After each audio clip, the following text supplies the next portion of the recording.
আসসালামু আলাইকুম প্রিয় দর্শক, অন্য মঞ্চ অনুষ্ঠানে আপনাদের স্বাগত জানাই। প্রিয় বন্ধুরা, প্রীতি, সালাম এবং শুভেচ্ছা নেবেন। 3 দিনের সফর শেষে আজ বাংলাদেশ ছেড়েছেন ভারতে মার্কিন রাষ্ট্রদূত এবং মধ্য ও দক্ষিণ এশিয়ায় ডোনাল্ড ট্রাম্পের বিশেষ দূত সার্জিও গোর। গত বৃহস্পতিবার 30শে জুলাই বাংলাদেশে এসেছেন সার্জিও গোর। তিনি প্রথমে মিটিং করেছেন আমাদের পররাষ্ট্রমন্ত্রী ডক্টর খলিলুর রহমানের সাথে। সেই মিটিংয়ে প্রধানমন্ত্রীর পররাষ্ট্র বিষয়ক উপদেষ্টা মিস্টার হুমায়ুন কবিরও ছিলেন। ডক্টর খলিলের সাথে সার্জিও গোরের মিটিং এর আগে সকালবেলায় কিন্তু চীনের রাষ্ট্রদূত ডক্টর খলিলের সাথে মিটিং করেছেন। তারপরে পাকিস্তানের রাষ্ট্রদূত ডক্টর খলিলের সাথে মিটিং করেছেন এবং সন্ধ্যায় 6:30টার দিকে রাষ্ট্রীয় অতিথি ভবন পদ্মায় ডক্টর খলিল মিটিং করেছেন সার্জিও গোরের সাথে। চীনের রাষ্ট্রদূত সকালে মিটিং করে বলেছেন যে কোনো কারণে আমেরিকা যদি রোহিঙ্গাদের জন্য ফান্ডিং বন্ধ করে দেয় তাহলে চীন ওই অ্যামাউন্টটা ফান্ড করবে। ডক্টর খলিলের সাথে সার্জিও গোরের মিটিংটাকে আমি কখনোই গুরুত্ব দেইনি, কারণ আমার কাছে এই মিটিংটাকে মনে হয়েছে যে প্রভুর সাথে ভৃত্যের মিটিং। এই মিটিংটির শুরুতেই সার্জিও গোর বলেছেন যে এই যে সম্প্রতি চায়নার সাথে যে এমওইউ গুলো সাইন করা হয়েছে, চায়নার সাথে যে করিডোর নিয়ে আলোচনা করা হয়েছে, সবকিছু বাতিল করতে হবে। এবং ডক্টর খলিল বলেছেন ওকে, এখন থেকে এগুলো ডিপ ফ্রিজে চলে গেল। একদম ডিপ ফ্রিজ শব্দ দুটো তিনি ইউজ করেছেন। ইন্টারেস্টিংলি এই মিটিং এর পরে একটা ডিনার এবং একটা কালচারাল প্রোগ্রাম হওয়ার কথা ছিল। ডিনারটা প্রথমে প্ল্যান ছিল যে পদ্মাতেই হবে। পরবর্তীতে যে নাম্বার অফ অ্যাটেন্ডেন্টস এত বেশি হয়ে গেছে যে সেখানে সেটা পরে শিফট করে চীন মৈত্রী আন্তর্জাতিক সম্মেলন কেন্দ্রে নেওয়া হয়েছে। কিন্তু শেষ মুহূর্তে এই ডিনার এবং কালচারাল মিটিংটা বন্ধ করা হয়। আমি দুদিন আগে ফেসবুকে বলেছিলাম যে সার্জিও গোরের যে স্কেজুল সেটা ব্যাপক ওলটপালট হচ্ছে, ডিনার স্থগিত হয়ে গেছে। তখন দেখলাম দু একজন মন্তব্য করেছিলেন যে আমি গুজব ছড়াচ্ছি। যারা এই মন্তব্যগুলো করেন তারা কি আসলেই বাস্তব কোনো খবর খোঁজ নিয়ে মন্তব্যগুলো করেন, নাকি আমি যা বলবো তার বিরোধিতা করতে হবে? কেন এই ডিনার ক্যান্সেল হয়েছে? এই ডিনারে 282 জন আমন্ত্রিত অতিথি ছিলেন এবং তার মধ্যে ডক্টর ইউনূসের প্রত্যেকটা উপদেষ্টা ছিলেন যারা বাংলাদেশে আছে, ইনক্লুডিং ডক্টর ইউনূস। তো এটি ক্ষুব্ধ করেছে সার্জিও গোরকে। সার্জিও গোর জানতে চেয়েছেন যে বর্তমান সরকার কি ডক্টর ইউনূস সরকারের এক্সটেনশন কিনা, ডক্টর ইউনূসের প্রত্যেকটা উপদেষ্টা কেন এখানে আসবে, including doctor Yunus. Doctor Yunus 5 মিনিটের জন্য হলেও সার্জিও গোরের সাথে মিটিং করবার জন্য এমন কোনো চেষ্টা নাই যে সে করে নাই। এর জন্য সে সর্বোচ্চ চেষ্টা করেও ব্যর্থ হয়েছে এবং শেষমেশ সে ধারণা করেছিল যে অন্তত ডিনারে তো সার্জিও গোরের সাথে দেখা হবে এবং সার্জিও গোরের সাথে একটা ছবি ইনুস সেন্টারের জন্য, ইনুস গং এর জন্য খুব দরকার ছিল। কিন্তু সার্জিও গোর সচেতন ভাবে ডক্টর ইনুসকে এড়িয়ে গেছে। ডক্টর ইনুস আমেরিকার পাপেট যারা বলেন, তিনি বর্তমান প্রশাসনের পাপেট নয়। তিনি ডেমোক্রেটদের কারো কারো খাতিরের লোক হতে পারে, কিন্তু বর্তমান ট্রাম্প প্রশাসনে তার অবস্থা খুব বেশি ভালো না। তো ডক্টর খলিল পরবর্তীতে আপনারা দেখেছেন যে সংবাদ সম্মেলনে তাকে যে প্রশ্নই করা হয়েছে যে এই আলোচনা হয়েছে না, এই আলোচনা হয়েছে না, ওই আলোচনা হয়েছে না, কিন্তু তিনি যে যতক্ষণ মিটিং করেছেন প্রচন্ড ধমকের ভেতরে ছিলেন এবং তিনি জি হুজুর জি হুজুর করছি করছি করছি।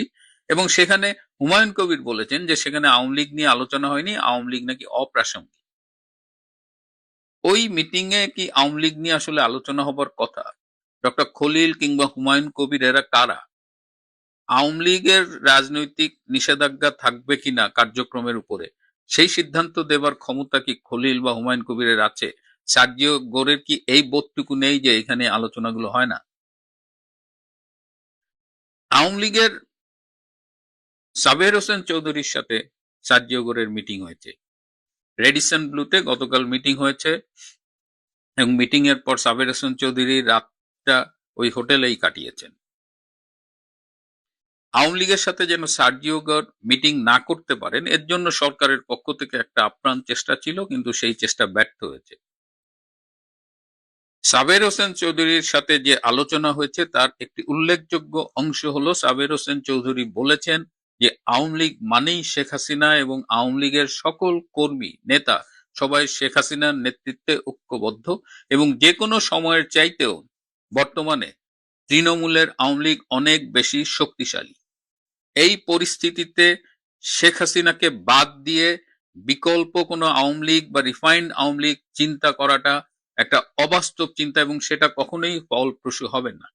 সাবের হোসেন চৌধুরী এটাও বলেন যে আমি ব্যক্তিগতভাবে শেখ হাসিনার সাথে এক টেবিলে ভাত খেয়েছি, তার সাথে কাজ করেছি এবং আমি জানি যে তিনি মানুষ হিসেবে কত মহান এবং নেতা হিসেবে কত ভালো এবং বর্তমানে শেখ হাসিনার নেতৃত্বে আওয়ামী লীগ ঐক্যবদ্ধ। এই আওয়ামী লীগের কার্যক্রমের উপর যে নিষেধাজ্ঞা সেটি যদি প্রত্যাহার না করা হয়, আওয়ামী লীগকে যদি রাজনীতি করতে না দেওয়া হয়, তাহলে বাংলাদেশে যে অস্থিতিশীলতার সৃষ্টি হবে এবং তার পরিণতিতে বাংলাদেশ আগামীতে হয়তো আফগানিস্তান বা সিরিয়ার মতো একটি অস্থিতিশীল দেশে পরিণত হবে এবং বর্তমানে শেখ হাসিনাকে বাদ দিয়ে আওয়ামী লীগকে বাদ দিয়ে যদি রাজনীতির চেষ্টা করা হয়, তাহলে এই দেশ আগামী ৩০ থেকে ৫০ বছরে আর স্থিতিশীল হবে না। সার্জিও গোরের সাথে ভারতের রাষ্ট্রদূত দীনেশ ত্রিবেদীর মিটিং হয়েছে।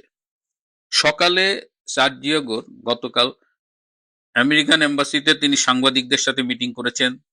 তিনি বর্তমান আইনমন্ত্রী মিস্টার আসাদের সাথে মিটিং করেছেন। তারপরে তার কক্সবাজারে রোহিঙ্গাদের সাথে মিটিং করবার কথা ছিল, কিন্তু তিনি দূতাবাসের মিটিংগুলো সেরে দীনেশ ত্রিবেদীর সাথে প্রায় ১.৫-২ ঘন্টার একটি মিটিং করেছেন এবং সেই মিটিংয়ে অত্যন্ত গুরুত্বপূর্ণ আলোচনা হয়েছে। আপনারা জানেন যে আমেরিকা এবং ভারতের মধ্যে যে বাণিজ্য চুক্তিটি সব ফাইনাল হওয়ার পরেও ভারত সাইন করেনি, এর অন্যতম কারণ হলো বাংলাদেশ ইস্যুতে আমেরিকা এবং ভারতের এখনো সব বিষয়ে মতানৈক্য প্রতিষ্ঠিত হয়নি। সো গতকালকের মিটিং এ মূলত ইন্দো প্যাসিফিক রিজিয়নের সিকিউরিটি নিয়ে আলোচনা হয়েছে এবং সার্জিও গোর মেনেছেন যে তারা মিয়ানমারকে নিয়ে যেভাবে ভাবছেন করিডোর করবেন, ফ্লোটিং ব্রিজ করবেন, এই জায়গা থেকে তারা সরে আসতে চান। তারা ভারতের সাথে মিলেমিশে এই মিয়ানমার ইস্যুতে ডিল করতে চান। এছাড়া বাংলাদেশ ইস্যুতেও দীনেশ ত্রিবেদীর সাথে সার্জিও গোরের আলোচনা হয়েছে এবং যেটি আমরা প্রায় বলি যে ভারতের চোখে বাংলাদেশকে দেখতে চায় আমেরিকা, অনেকটা সেই লক্ষ্যেই আলোচনা হয়েছে। এই মিটিং এর পরে গতকালই দীনেশ ত্রিবেদী দিল্লির উদ্দেশ্যে ঢাকা ত্যাগ করেছেন। একটা ইন্টারেস্টিং মিটিং এর কথা আপনাদের বলি। সার্জিও গোর গতকাল সকালে আমেরিকান এম্বাসিতে মিটিং করেছেন। তো সেখানে যারা মিটিং করেছেন দাঁড়িয়ে কথা বলেছেন এবং তাদের বলা ছিল যে সার্জিও গোরের সাথে হ্যান্ডশেক করা যাবে না। ন্যাচারালি হেলথ পারপাজে হয়তো এই সতর্কতা। তো সেখানে সার্জিও গোর আলাপ প্রসঙ্গে সার্জিও গোরকে অনেক প্রশংসা করা হয়েছে, বলা হয়েছে। সার্জিও গোরের ব্যাকগ্রাউন্ড আপনারা জানেন, তার বয়স অ্যারাউন্ড 39। তিনি জর্জ ওয়াশিংটন ইউনিভার্সিটিতে পড়েছেন পলিটিক্যাল সায়েন্স এবং ইন্টারন্যাশনাল অ্যাফেয়ার্সে এবং তিনি একজন সফল ব্যবসায়ী, ট্রাম্পের অত্যন্ত ঘনিষ্ঠ। তো তাকে বলা হয়েছে যে ট্রাম্প একটা খুব ভালো ডিসিশন নিয়েছে যে সার্জিও গোরের মতো একজন কোয়ালিফাইড পার্সনকে এশিয়া এবং সাউথ এশিয়া এবং সেন্ট্রাল এশিয়ার দায়িত্ব দিয়েছে, ইন্ডিয়ার রাষ্ট্রদূত হিসেবে পাঠিয়েছে।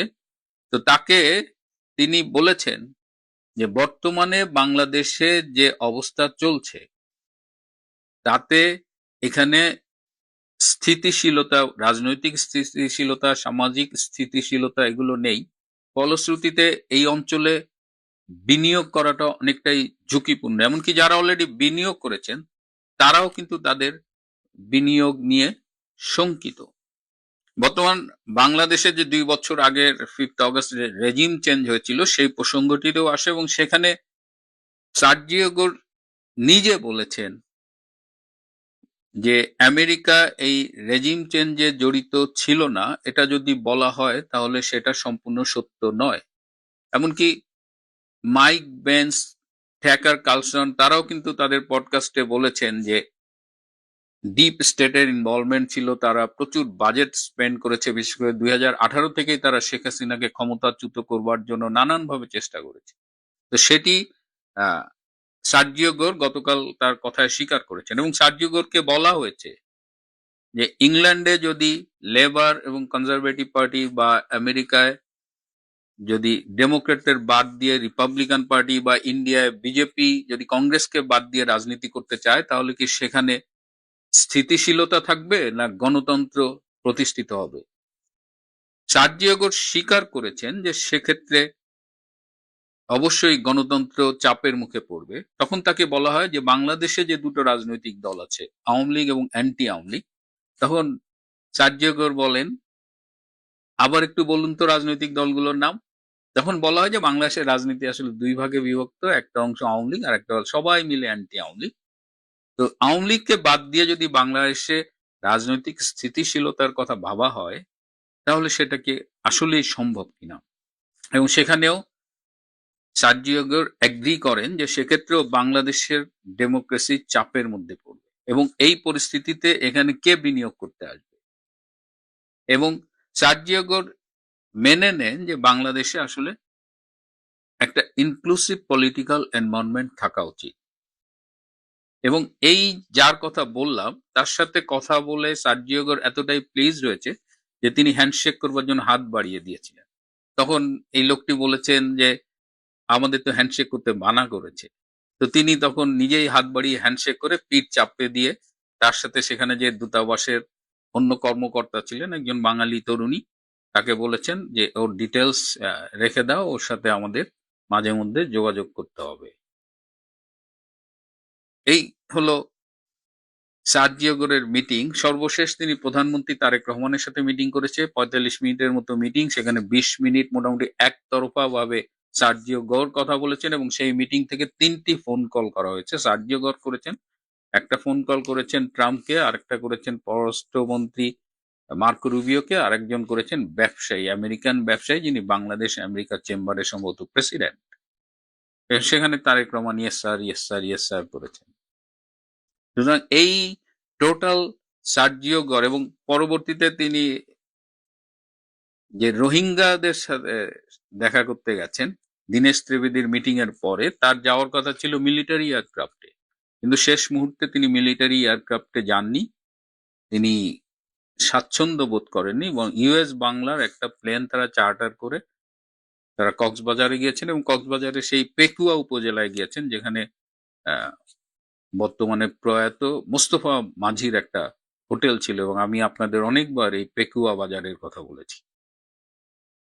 তো সব মিলিয়ে সরকারের প্রতি কিন্তু সার্জিও গোরের খুব স্পেসিফিক মেসেজ ছিল, লাইক আইনের শাসনের ঘাটতি। আইনমন্ত্রীকে তো আইসিটি নিয়ে কথা বলা হয়েছে, বাংলাদেশের এই বিচারহীনতা, মব জাস্টিস, সব কিছু কিন্তু আইন মন্ত্রীর সাথে আলোচনা হয়েছে।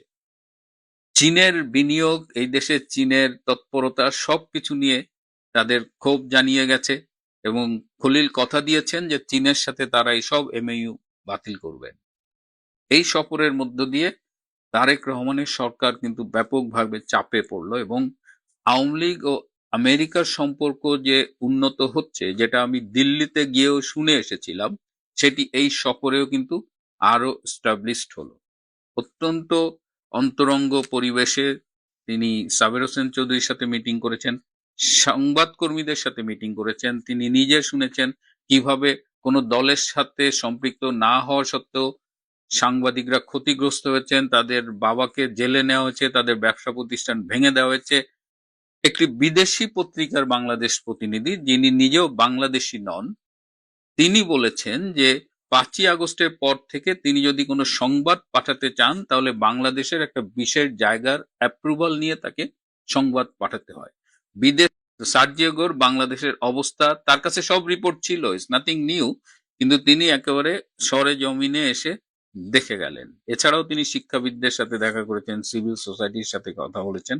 সব মিলিয়ে এই সফরটি বিএনপির জন্য একটা অ্যালার্মিং, বলা যায় যে বিএনপিকে অনেকটা হলুদ কার্ড দেখিয়ে গেলেন সার্জিও কার, এবং আওয়ামী লীগের জন্য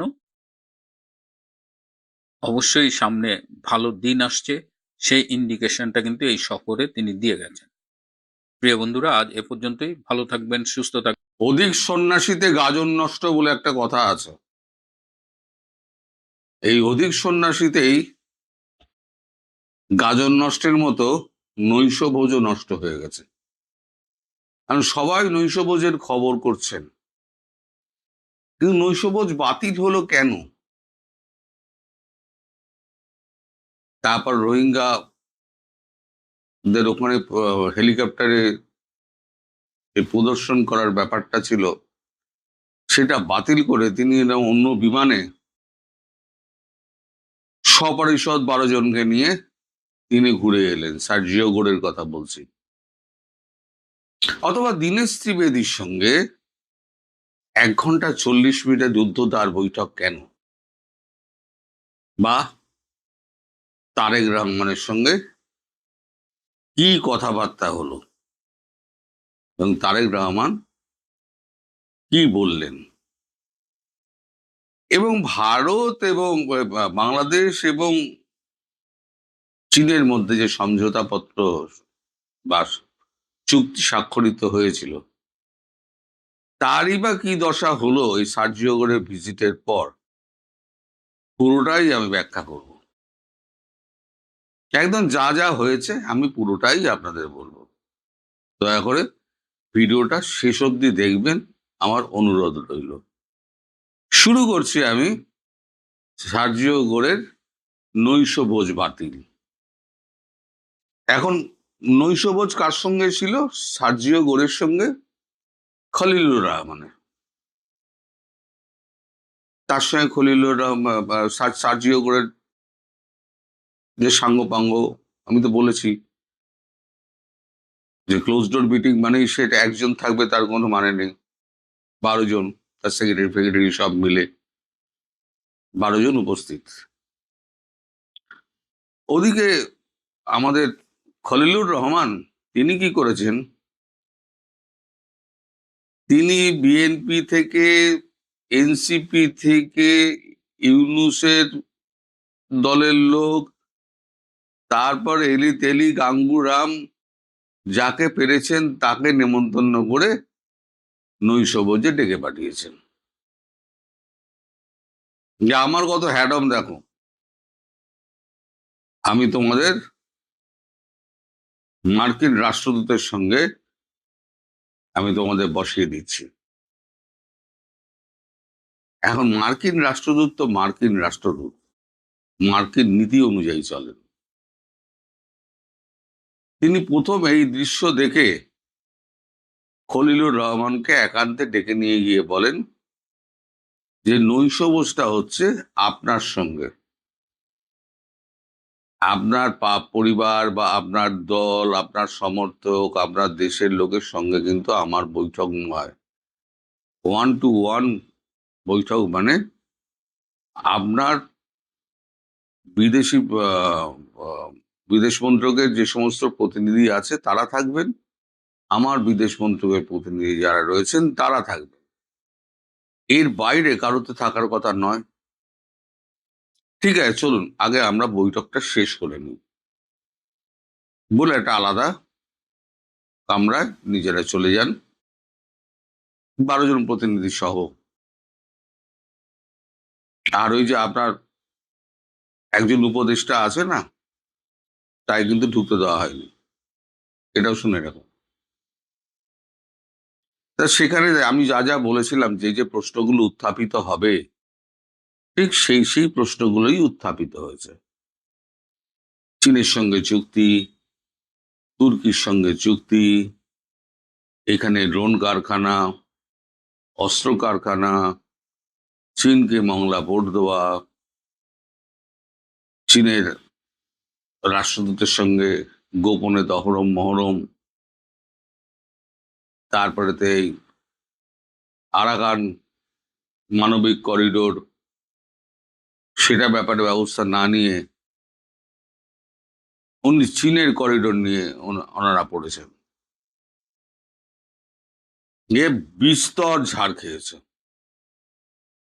ঝাড় মানে বিস্তর ঝাড় খেয়েছে। বিস্তর ঝাড় খাওয়ার পর তিনি বলেন যে আমার প্রথম হচ্ছে সময় অভাব, অফিসিয়ালি যেটা বলেন আমার সময়ের অভাব এবং খাবারের আমার কিছু রেস্ট্রিকশন আছে বলে আমি নৈশ ভোজটা বাতিল করার সিদ্ধান্ত নিয়েছি বলে উনি বেরিয়ে যান। এর পরবর্তী প্রতিক্রিয়া হচ্ছে খলিলুর রহমানের, যেটা আপনারা দেখেছেন, সবকিছুতেই না। আসলে হ্যাঁ বলার তো কোনো জায়গা নেই। উনি কি বলতে পারবেন যে আমার বলে বলে 6 মেরেছেন? পুরো বসিয়ে রেখে আক্ষরিক অর্থে যদি বলেন আপনি, ঠাস ঠাস করে চড়ানো, ঠাস ঠাস করে চড়িয়েছেন। এটা গেল প্রথম নিদর্শন। তারপর হচ্ছে আমাদের আহ, এ, আহ, দীনেশ ত্রিবেদী, তার সঙ্গে 1 ঘন্টা 40 মিনিটের একটা বৈঠক, রুদ্ধদ্বার বৈঠক। সেই বৈঠকে তিনি এটা স্বীকার করেছেন দীনেশ ত্রিবেদীর কাছে যে আহ, মার্কিন যুক্তরাষ্ট্র আগে যে চোখে দেখতো বাংলাদেশকে এবং যেভাবে শুনেছিল আওয়ামী লীগ সম্পর্কে, মানে যে সমস্ত খবর তাদের কাছে গেছিল সেগুলো কিছুটা সত্য, বাকিটা সর্বৈব মিথ্যা। এখন ভারত এবং মার্কিন যুক্তরাষ্ট্র দুজনেই একই চোখে বাংলাদেশকে দেখবে।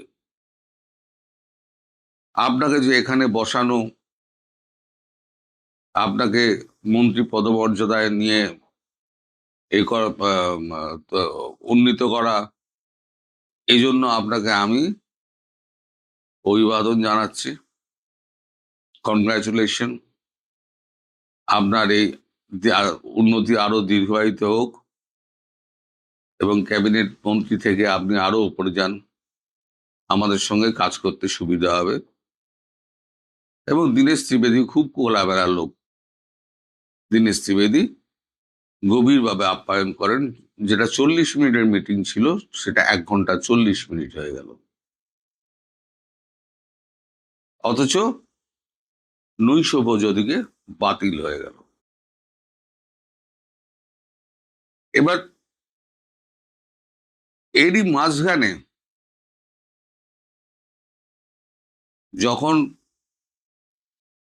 মানে ওই ওই বৈঠকটা যখন শেষ হয়ে গেছে, মানে নৈশভোজ শেষ হয়ে গেছে, আচ্ছা আগে দীনেশ ত্রিবেদীর কথা আগে আসে। দীনেশ ত্রিবেদীর যখন বৈঠক যখন শেষ হয়ে গেছে, তারপরে তিনি সেনা হেলিকপ্টারে তার যাওয়ার কথা ছিল রোহিঙ্গা পরিদর্শনে, রোহিঙ্গা ক্যাম্পগুলো পরিদর্শনে, কিন্তু তিনি সেনা হেলিকপ্টার ব্যবহার করেন। তিনি একটি প্রাইভেট সংস্থার একটি প্লেনে ভাড়া করে তিনি পুরোটা ঘুরে আসেন।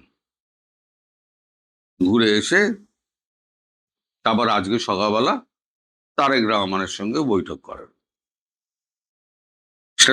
বৈঠকটা শুরু হয় আপনাদের স্থানীয় সময় সকাল 8টায়। বৈঠকে তারেক রহমানকে আগা পাঁচতলা, যাকে ময়দা ঠাসা বলে না, ময়দা ঠাসা ঠেসেছেন।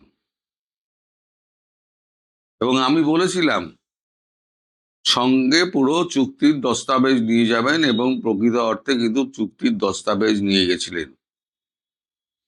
2টো চুক্তি, একটা হচ্ছে 10 পয়েন্টের এগ্রিমেন্ট যেটা লন্ডনে হয়েছিল, তারেক রহমান নিজে সই করেছিলেন, আর একটা হচ্ছে মার্কিন যুক্তরাষ্ট্রের সঙ্গে বাংলাদেশের যে এগ্রিমেন্ট। ক্লজ ধরে ধরে প্রত্যেকটার উত্তর চাওয়া হয়েছে। একটার উত্তর ফ্লাম্বিং করা ছাড়া তারেক রহমান কোনো সদুত্তর দিতে পারেননি। এই মিটিংটাও শেষ হয়ে যায় প্রায় 20 মিনিটের মধ্যেই। এর মধ্যে উনি আওয়ামী লীগের সঙ্গে কথা বলেছেন। যখন মানে প্রশ্ন করা হচ্ছে যে আমাদের খলিলুর রহমানকে আওয়ামী লীগ প্রসঙ্গে কথা বলেছেন, উনি বলেছেন না, হয়নি। সবেতেই না।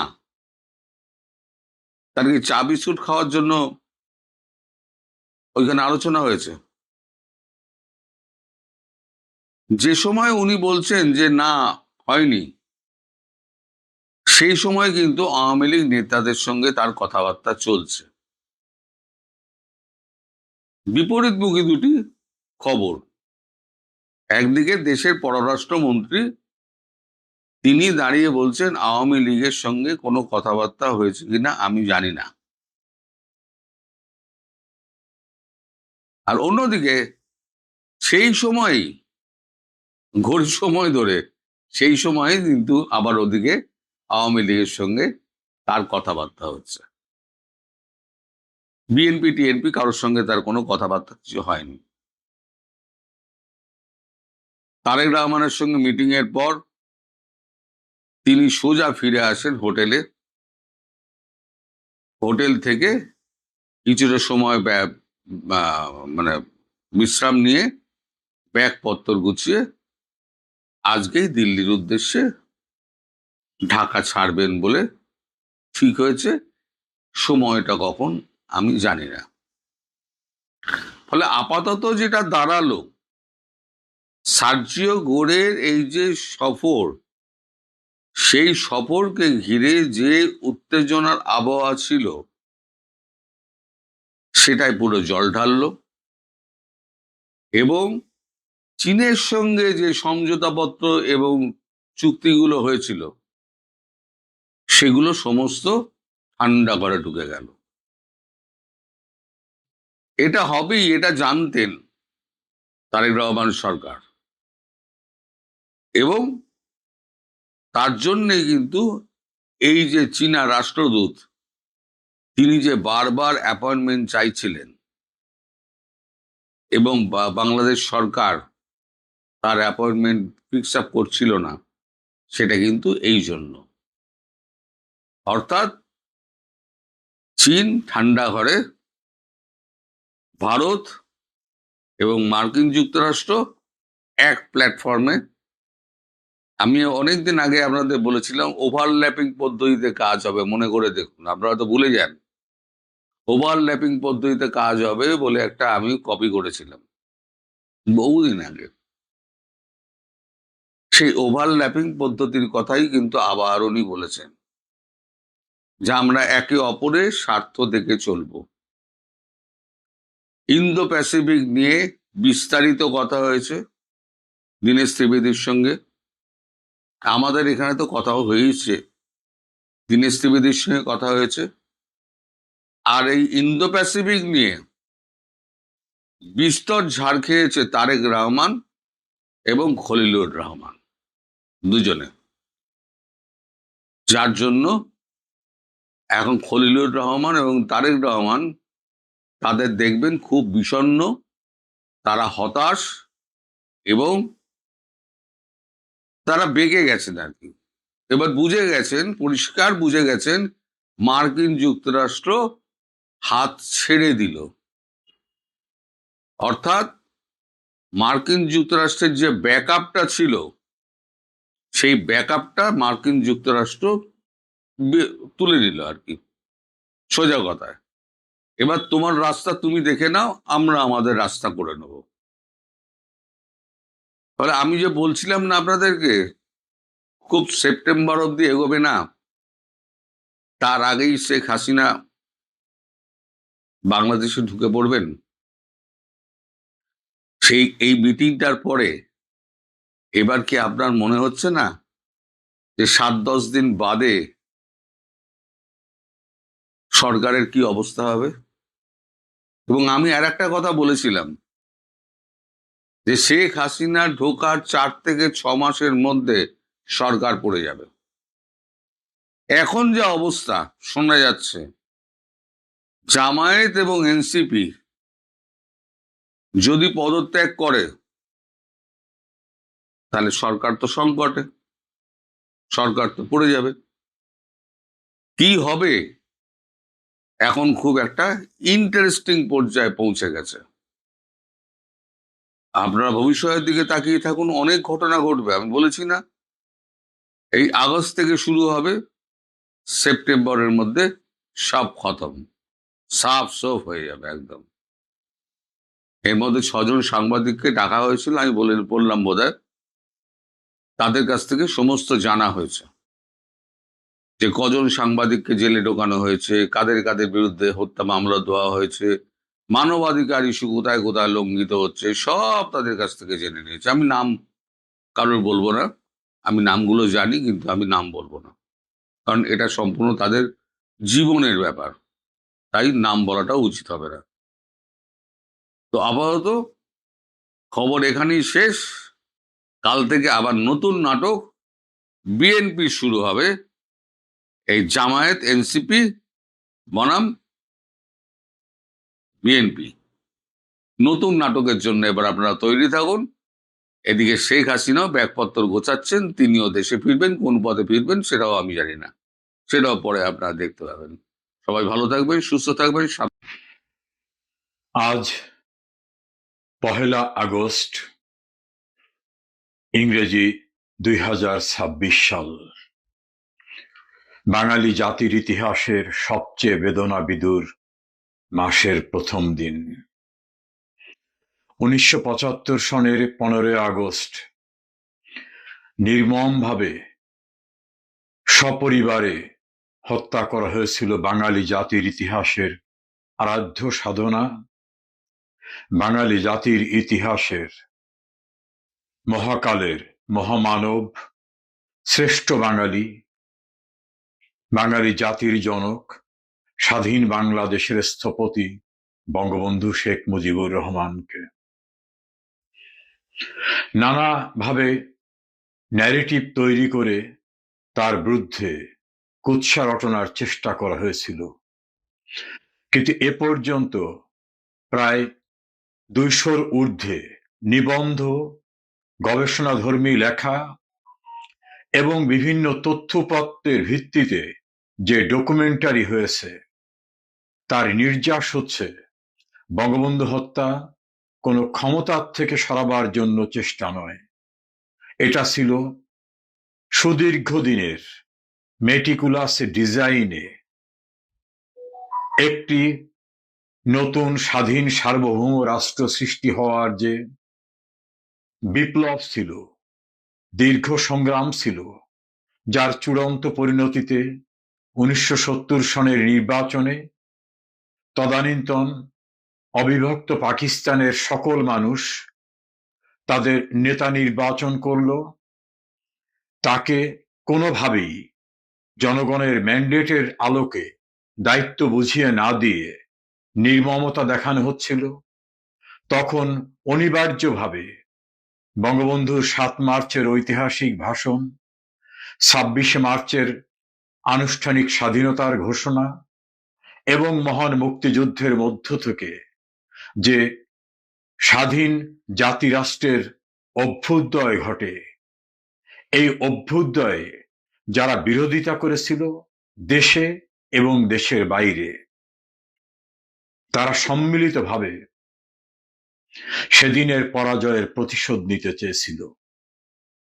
বঙ্গবন্ধুকে সপরিবারে এবং তার পরবর্তীতে তার ঘনিষ্ঠ সহচরদের কারাগারে হত্যা করার ভিতর থেকে তারা কার্যত 1971 সালে মহান মুক্তিযুদ্ধে তাদের যে চরম পরাজয়, যেটাকে তারা ভীষণভাবে অপমান মনে করেছিল, সেই অপমানের প্রতিশোধ নিতে চেয়েছে। তার ধারাবাহিকতাই কিন্তু 2004 সালের 21 আগস্ট অবশিষ্ট দায়িত্ব পালন করতে চেয়েছে বঙ্গবন্ধু কন্যা শেখ হাসিনা এবং তার রাজনৈতিক সহকর্মীদের নির্মমভাবে রাষ্ট্রীয় পৃষ্ঠপোষকতায় গ্রেনেড হামলার মাধ্যমে ধ্বংস করার চেষ্টা করে, যে প্রচেষ্টা হয়তো অব্যাহত আছে। আমাদের মনে রাখতে হবে, বঙ্গবন্ধু হত্যাকাণ্ড কোনো রাষ্ট্র ক্ষমতা পরিবর্তনের জন্য ছিল না, 71-এর পরাজয়ের প্রতিশোধ নিতে। তার ধারাবাহিকতায় 2004 সালের 21 আগস্ট, 2024 সালের জুলাই আগস্ট এবং বঙ্গবন্ধু কন্যাকে অন্তত 20 বার যে হত্যার চেষ্টা, এ সবটাই কিন্তু একই সূত্রে গ্রথিত, শুধু সময় এবং তারিখটা ভিন্ন। এবং এর সঙ্গে জড়িত যারা, দেশি এবং বিদেশি, তাদের লক্ষ্য অভিন্ন। এটা আমাদের মনে রাখতে হবে, যারা স্বাধীন বাংলাদেশের অভ্যুদয়ের গর্ববোধ করি, যারা বাঙালি হিসাবে মাথা তুলে দাঁড়াবার এই সুবর্ণ অধ্যায়কে শ্রদ্ধা করি। বঙ্গবন্ধু, তুমি চিরঞ্জীব। বঙ্গবন্ধু কোনো ব্যক্তি নয়, একটি সত্তা, একটি আদর্শ, একটি ভালোবাসা, একটি বিশ্বাস। পরাধীনতার শৃঙ্খল ভাঙার পাথেও বঙ্গবন্ধু তুমি দেখবে সারা বিশ্বের নির্যাতিত নিপীড়িত মানুষ যখন পথ হারাবে, তখন মুক্তির চেতনায় বালুচিস্তানের সংগ্রামী মানুষের মতো উচ্চারণ করবে, শেখ মুজিবের পথ ধরো। আমি কোর্টে গিয়ে দেখবো কোর্ট কি বলতে চায়, কোর্ট কি দেশটাকে জাহান্নামে পাঠিয়ে দিতে চায় কি চায় না। কিন্তু শেখ হাসিনার বিচার হবে, ফাঁসিয়ে দিবে, সেটাও যে হয়ে করে নাচবো, হাততালি দেবো, সেরকম মানুষ আমি না। বঙ্গবন্ধু মরে নাই, তাই যারা অন্যায় করবেন তাদের আমি সাবধান করছি যে তারা দেশটাকে একেবারে জ্বালিয়ে পুড়িয়ে সাকার করবেন না। এখানে কেউ চেঙ্গিস খান হয়ে, কেউ নমরুদ ফেরাউন হয়ে আর যাই হোক বাংলাদেশকে সুন্দর করতে পারে। 24-এর ব্যর্থতা, 24-এর এই নেতাগুলোর ব্যর্থতা, পিএইচসিতে অবাধে টাকা তোলা, বন্যার্থদের সে টাকা দিতে না পারা, তোমাদেরকে বড় ছোট বড় হতাশ করে দিয়েছে। আগে রাজনৈতিক মানুষকে মানুষ বড় বেশি সম্মান করত। আগে 2টা কলেজের ছাত্র কোনো দোকানে গেলে দোকানি মনে করতো যে আমার দোকানে আর কোনো অন্যায় হতো, কেউ এসে জোর করে আমার জিনিস নিতে পারবে। এখন তো 2টা ছেলে গেলে সে দোকানিরা কাঁপতে থাকে যে কখন আমার দোকান ভেঙে। যে প্রশ্নটি করতে চাই, মুক্তিযুদ্ধের আর এক মহান সংগঠক আব্দুল লতিফ সিদ্দিকী, আপনার বড় ভাই, তাকে আবারও আটক করা হয়েছে। মোটামুটি বলা যেতে পারে 9 মাসের মাথায় ডক্টর ইউনূস সরকারের সময় তাকে আটক করা হলো, আবার বিএনপি সরকারের সময়ও তাকে আটক করা হলো। আমি যদি সরাসরি আপনাকে প্রশ্ন করি যে হাতে গোনা যে কজন মুক্তিযোদ্ধা আপনি সহ কথা বলছেন ষড়যন্ত্রকারীদের বিরুদ্ধে, জঙ্গিবাদের বিরুদ্ধে, স্বাধীনতার বিরোধী শক্তির বিরুদ্ধে, এটি কি তেমন কোনো ষড়যন্ত্র, বা তাকে আটকের মধ্য দিয়ে কি রাষ্ট্র কোনো বিশেষ সিগন্যাল দেওয়ার চেষ্টা করছে আপনাদের মতো মানুষকে? কি বলবেন আপনি? আপনাকে ধন্যবাদ, যারা শুনছেন তাদেরকেও ধন্যবাদ। জাতিতে সময় সময় এমন বিপর্যয় আসে, যেটা এখন এসেছে।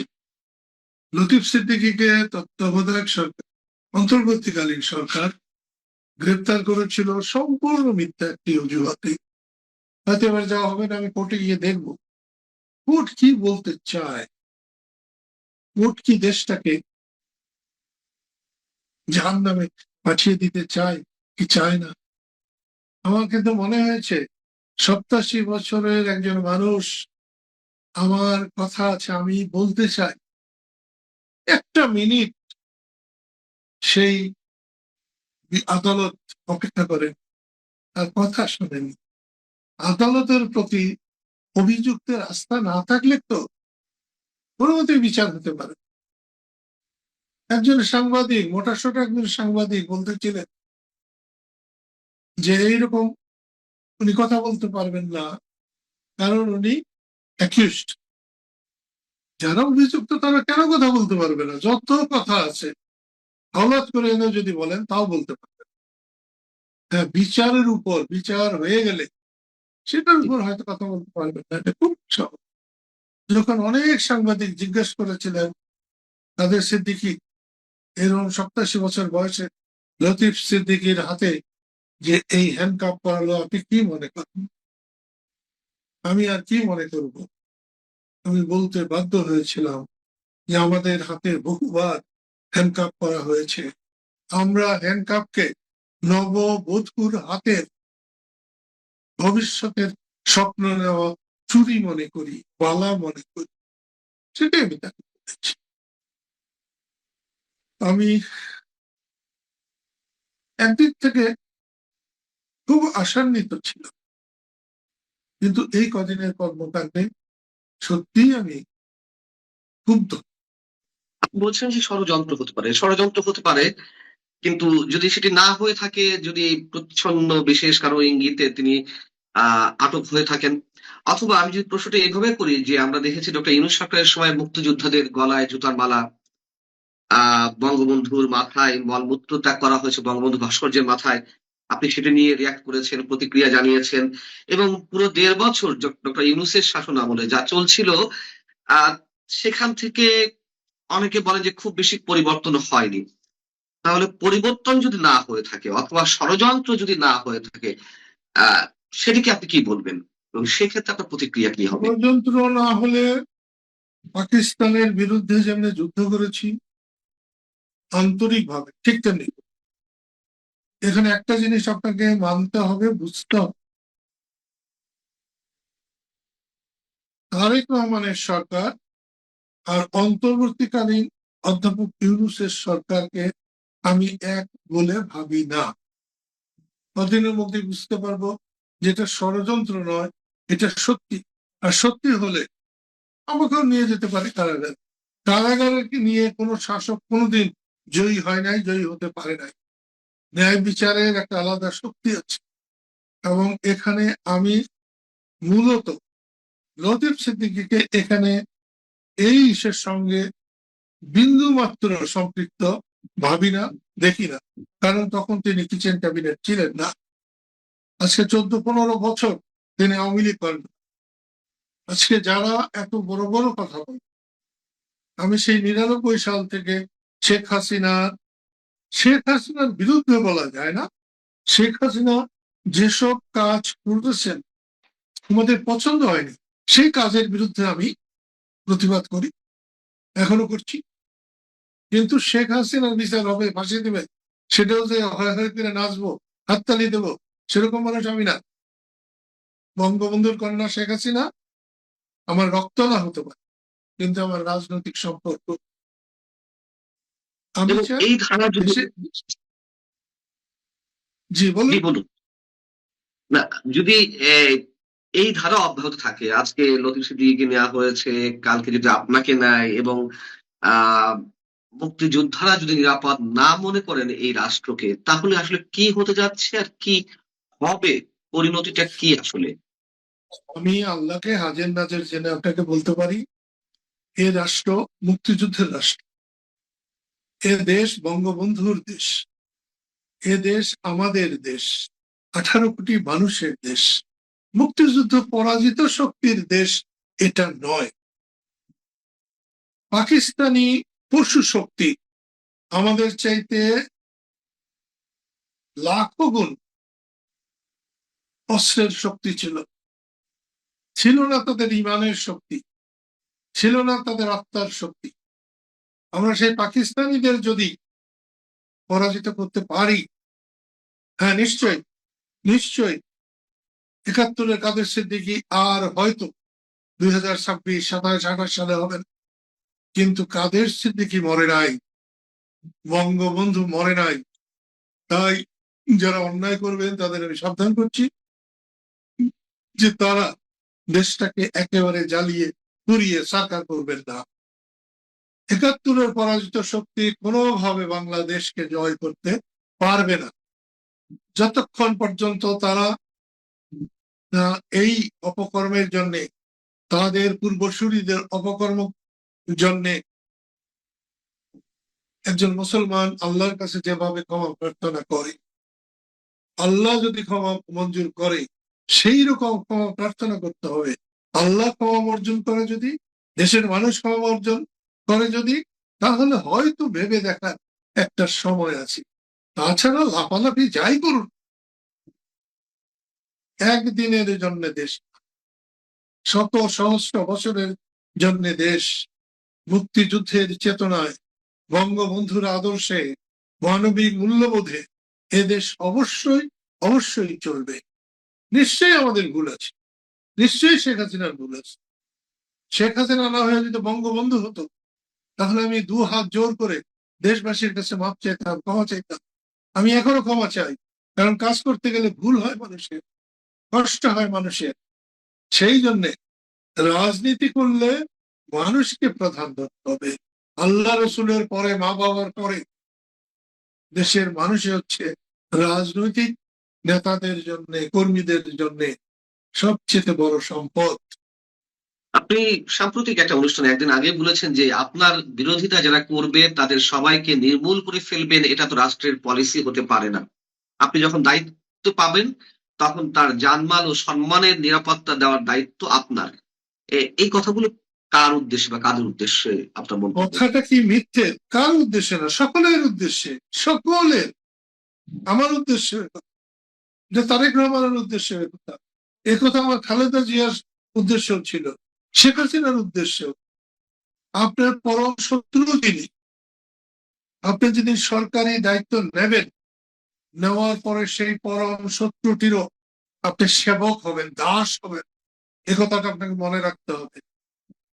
আমি রাষ্ট্রীয় ক্ষমতা পেয়েছি বলে আমার যাকে অপছন্দ তাকে আমি নির্মূল করব, তার জীবন, তার সম্মান, তার সন্তান সন্ততিদের জীবন, তার সম্পদ, এর নিরাপত্তা থাকবে না, তাহলে আপনি কিসের কিসের একজন রাষ্ট্রনায়ক অথবা ক্ষমতা ধরবে? আমি মনে করি আল্লাহ তাআলা যার হাতে ক্ষমতা দিয়েছেন তাকেই দায়িত্ব দিয়েছেন অন্যকে সম্মান করার, অন্যকে ছোট করে বড় হওয়ায় কোনো সার্থকতা নেই। অন্যকে বড় করে যদি কিছুটা বড় হওয়া যায়, সেখানে হয়তো কিছুটা সার্থক। এখন দেশের সবচেয়ে বড় প্রয়োজন বিশ্বাস। বিশ্বাসের বড় অভাব হয়ে গেছে। এখন দেশে একে অপরকে সম্মান করে না, আস্থা নাই। সেই আস্থা ফিরিয়ে আনা দরকার, ভারসাম্য ফিরিয়ে আনা দরকার। এখানে কেউ চেঙ্গিস খান হয়ে, কেউ নমরুদ ফেরাউন হয়ে, আর যাই হোক বাংলাদেশকে সুন্দর করতে পারে। বঙ্গবন্ধু যদি স্বাধীনতার পর যারা পাকিস্তানি সমর্থক ছিলেন, রাজাকার, আলবদর, আল শামসদের, ওইভাবে ক্ষমা না করতেন, তাহলে আমরা বাংলাদেশে এতদিনও থাকতাম। অনেকের মনে হয় এটা ভুল হয়েছে, ওটা অনেকে মনে করেন একটা মারলে 10টা কেন মারবে না? একটা মারলে 10টা যিনি মারেন তিনি কোনো কিছু নিয়ন্ত্রণ করতে পারেন না। একটা মারলে আর আরেকটাও যাতে কেউ মারতে না পারে, এর নিয়ন্ত্রণ ক্ষমতা যার আছে, নিয়ন্ত্রণ বোধ যার আছে, তিনি এটা খারাপ ব্যবহার করে, গালি দিয়ে মানুষের মন পাওয়া যায় না। আজকে একটা দুঃখ আমার অবশ্যই লাগে যে আমি 99 সাল থেকে শেখ হাসিনার কর্মকাণ্ডের যে বিরোধিতা করছেন, তাকে সরকার থেকে উৎখাত করার জন্য, সরাবার জন্য, গণতান্ত্রিক ভাবে সরাবার জন্য যে চেষ্টা করেছি, যারা এই 24-এ অভ্যুত্থান করেছে, তারা তো আমার চেষ্টার কোনো মূল্য দেয়নি, স্বীকারও করেনি। বিএনপি যে করেছে সেটাও স্বীকার করেনি। লতিফ সিদ্দিকী যে 15 বছর করছেন, স্বীকার করেনি। সাধারণ আপামর জনসাধারণ লাখে লাখে তাদেরকে বিশ্বাস করে রাস্তায় নেমেছিল, এটাও তো এই 24 সালেরা স্বীকার করেনি। যে জন্য আমি খুব দুঃখিত যে ভবিষ্যতে যদি কেউ স্বৈরাচার হয়, তাকে বাধা দিতে রাস্তায় মানুষ ঝাঁপিয়ে পড়বে না। তাদের এই ব্যর্থতা, 24-এর ব্যর্থতা, 24-এর এই নেতাগুলোর ব্যর্থতা, পিএইচসিতে অবাধে টাকা তোলা, বন্যার্থদের সে টাকা দিতে না পারা, আমাদেরকে বড় হতাশ করে দিয়েছে। আগে রাজনৈতিক মানুষকে মানুষ বড় বেশি সম্মান করত। আগে 2টা কলেজের ছাত্র কোনো দোকানে গেলে দোকানি মনে করতো যে আমার দোকানে আর কোনো অন্যায় হতো, কেউ এসে জোর করে আমার জিনিস নিতে পারবেন। এখন তো 2টা ছেলে গেলে সে দোকানিরা কাঁপতে থাকে যে কখন আমার দোকান ভেঙে নিয়ে। এই যে বিপর্যয়, এখান থেকে আমাদের ঘুরে দাঁড়াতে হবে। 71 সালের মুক্তিযুদ্ধ কারো বাবার সম্পত্তি না, কারো একার না, 50, 60, 70 লাখ বাদে আর সবাই 71 মুক্তিযুদ্ধ সমর্থন করছে। কেউ খেতে দিয়েছে, কেউ পড়তে দিচ্ছে। সেই মুক্তিযুদ্ধকে আমরা কেউ যদি আমাদেরই করে নেই, এক দলের করে নেই, তাহলে সেটার জন্য বিক্ষুব্ধ তো হবেই।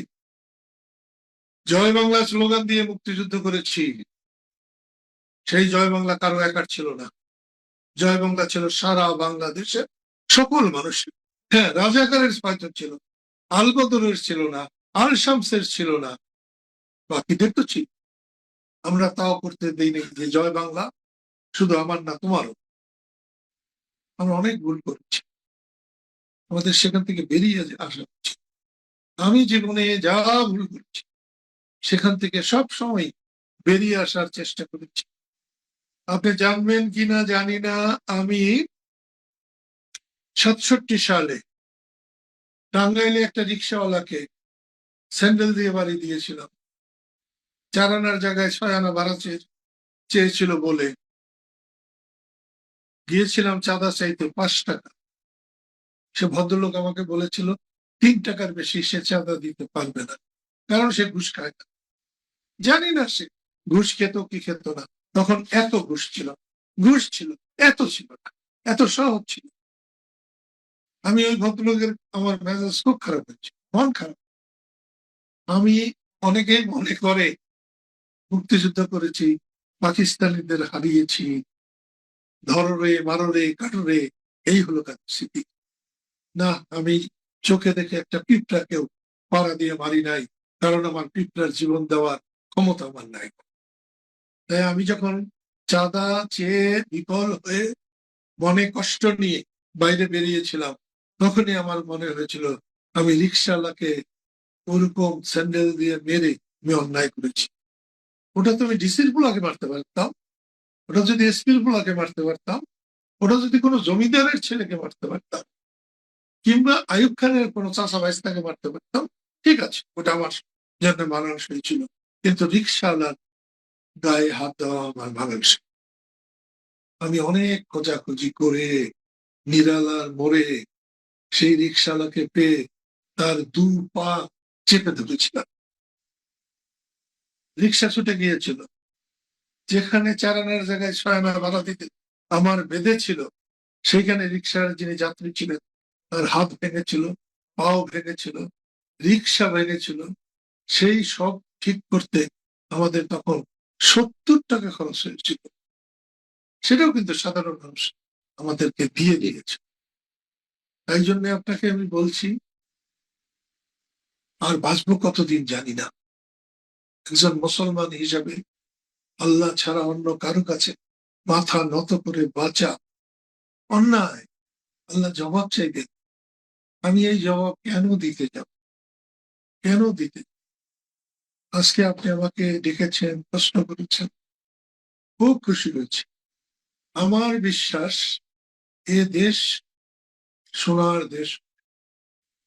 সোনা বানাতে যেমনি নানান ঘাত প্রতিঘাত থেকে নানান বাছাই করা হয়, পুরে পুরে খাক করা হয়, তেমনি আমাদের কাউকে কাউকে পুরে খাক করতে হবে সোনা হওয়ার জন্য। সেই জন্য সরকারকে বলবো, ভেবে দেখো, আগামী 16 তারিখ পর্যন্ত ভেবে দেখুন। অভিযোগ বহু লোক করা যায়, সে দেখুন। যদি আপনাদের মনে হয় লতিফ সিদ্দিকীকে সেই কি বলে শাপলা চত্বরের মামলায় হেফাজতিদের বিরুদ্ধে মামলায় আপনাদের ভালো হবে, তাহলে জোরে সরে বলতে। 5ই মের আগে হেফাজতিরা যখন এসেছিল, আমি কিন্তু মিরপুরে তাদের পানি খাওয়াতে গিয়েছিলাম, খাবার নিয়ে গিয়েছি। আমার কাছে মনে হয়েছিল সত্যিকার অর্থে তারা ঠিক করছে। রসুলের অপমান, আল্লাহর অপমান, কোরআনের অপমান, এটা মানতে। তবে কদিন পরে যখন দেখলাম হেফাজতের যে তারা 13 দফা দাবি, তাদের আমি 1 দফা দাবির সঙ্গে একমত ছিলাম, সেই জন্যই আমি গিয়েছি। আপনি বলছেন যে 24-এর আন্দোলনের পরবর্তী যে রাজনীতি, সেখানে 24 আন্দোলনকারীদের যে ব্যর্থতা, সেই ব্যর্থতার কারণে মানুষ আর এখন সহজে কারোর ডাকে রাজপথে নামবে না। তাহলে আমার প্রশ্ন হচ্ছে, মুক্তিযোদ্ধাদের সঙ্গে যা করা হয়ে আসছে এবং দেশ বিরোধী ষড়যন্ত্র তো নানান পর্যায়ে চলছে, জাতীয় আন্তর্জাতিক পর্যায়ে। ধরুন আপনিই ডাক দিলেন আন্দোলনের, গণমানুষের স্বার্থে, দেশের স্বার্থে, তাহলে মানুষ নামবে কিভাবে?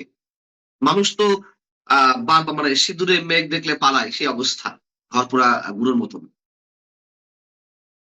আমি আমার আত্মা থেকে আপনাকে বলছি, আমাকেই ডাক দিতে হবে এর কোনো প্রয়োজন আমি দেখি না। একটু অপেক্ষা করুন, আত্মার থেকে ডাক আসবে, মানুষের থেকে ডাক আসবে, আল্লাহর তরফ থেকে ডাক আসবে, এবং সে ডাক ফিরাবার কোনো পশু শক্তির ফিরাবার কোনো ক্ষমতা থাকবে না। অনেক অনেক ধন্যবাদ বঙ্গবীর কাদের সিদ্দিকী আপনাকে। আপনি ভালো থাকবেন, আপনার জন্য শুভকামনা, এবং অবশ্যই মুক্তিযুদ্ধের অন্যতম সংগঠক লতিফ সিদ্দিকীর জন্য আমাদের শুভকামনা। দর্শক, আপনারা যারা শুনছিলেন, আপনারা ভালো থাকবেন। আল্লাহ হাফেজ। আপনাকে অনেক ধন্যবাদ, এবং বর্তমান সরকারকেও বলছি, এ সরকার যেন জনগণের সরকার হয়, মানুষের সরকার হয়, মানুষের দুঃখ বেদনা, মানুষের আশা আকাঙ্ক্ষা বাস্তবায়িত করার চেষ্টা করে। এটাই হবে আপনার মাধ্যমে আমার সরকারের কাছে প্রার্থনা, দেশবাসীর কাছে কামনা।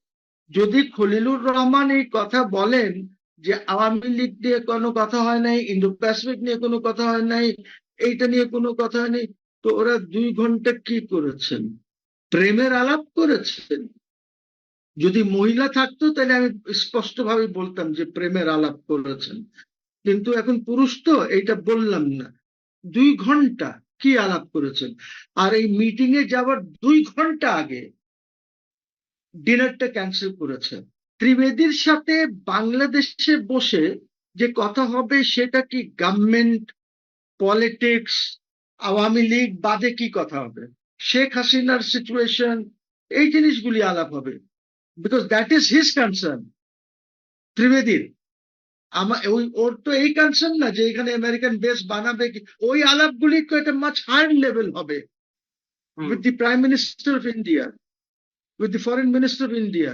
ওরা আলাপ করবে ইসের সাথে, সেক্রেটারি অফ স্টেটের সাথে, প্রেসিডেন্ট ট্রাম্পের সাথে, এখানে ভালো হবে না খারাপ হবে করা। তখন বাইডেন অ্যাডমিনিস্ট্রেশনের ভিউ ছিল যে আমরা সাউথ এশিয়া আমরা নিজেরাই দেখব, তোমাকে মাতবুরি করতে হবে না সাউথ এশিয়াতে। ইউ সি, তখন এই জিনিসগুলি হয়েছিল। পরবর্তীতে এই অ্যাডমিনিস্ট্রেশন এসে বলেছে my friend Modi will look after south Asia. So এখন মোদি দেখবে, Indians will look after south Asia.